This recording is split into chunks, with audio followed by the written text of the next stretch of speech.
strength to leave. Michigan is scarred by lakes like soldiers are by shrapnel wounds.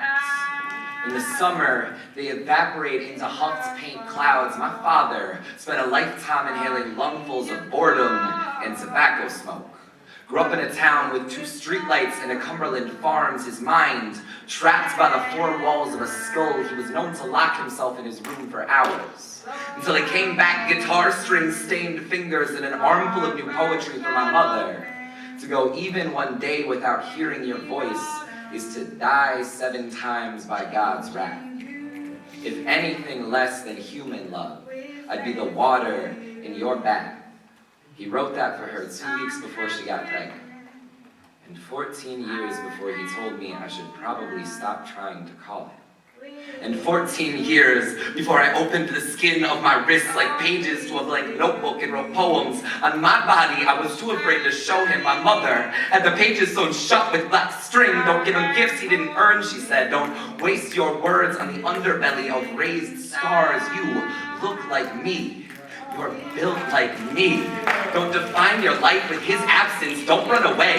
Don't let Connecticut be your coffin like Michigan was his. Inhale deeply the pollen so you can sneeze away the stagnation of your past and dream better realities.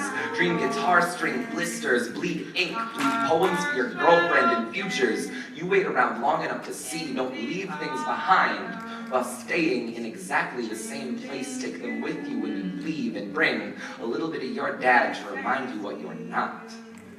Remind you are bigger than your past, bigger than your scars, and bigger than him. You look like me, you're built bone dense, corn-fed legs. You come from a long line of men who fled. But women built thick as clotted blood.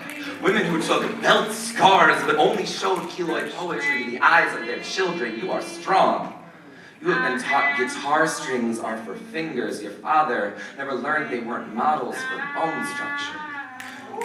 You are violins at the knees and upright bass neck arms. Don't dislocate from the music just because he wasn't listening, Evan. Play louder, and then play even louder than that, and dance hard to the vibrations that tattoo staffs on our eyelids so we never forget to look at you like beauty written in languages some never learned to read. Your father wanted to be a rock star, but couldn't read music.